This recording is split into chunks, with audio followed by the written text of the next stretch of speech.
Portugal is a 700 years old country. Before I came to America, had so many political change in Portugal. We had a fascist government for 40 years.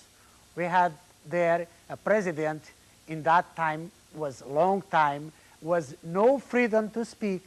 We have a bad police, we call the government police, they didn't let you say anything bad about the government. We had no democracy up there. In that time, we had the President Salazar.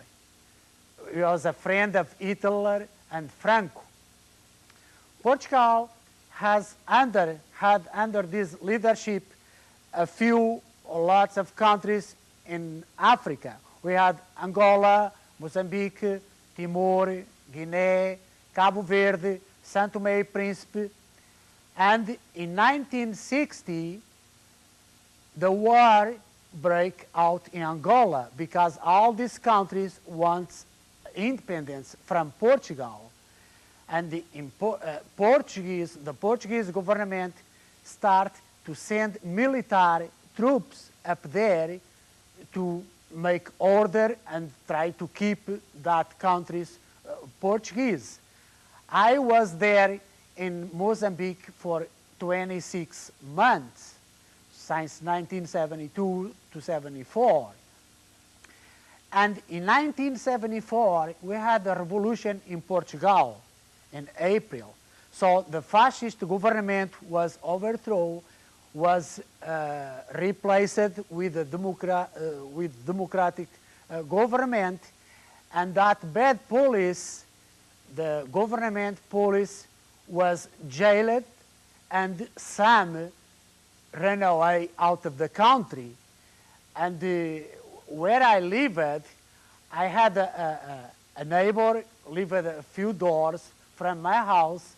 With the sons, we played, we talked, we had friends. I've been a friend with him, and only one day when he was jailed too, I found out he belonged to that bad police. Today, all that countries in Africa was given independence. In Portugal, so many things changed after too. So many political parties came up, and I believe this is a problem for Portugal because we have too many political parties for a small country with 9 million or 10 million people up there. Because if you have a family with father or mother or a couple sons, you know, all of them have a different party. So I believe this is one of the problems. Here, even I still have my family up there in Portugal and friends. I still know news about Portugal. I'm a subscriber of the Portuguese newspaper.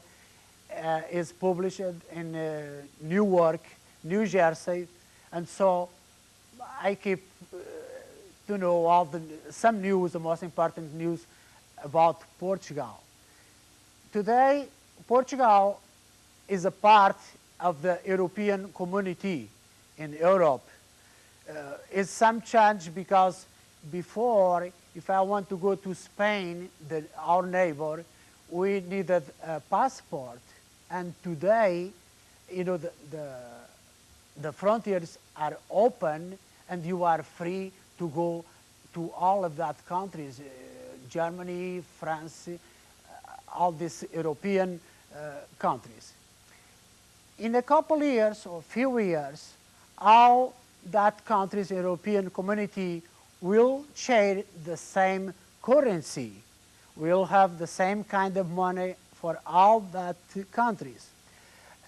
Currency maybe don't change much. because, and at all, I don't think things going to change too much because all the countries are still speaking their own language and will stay the same because I believe language is stronger than currency.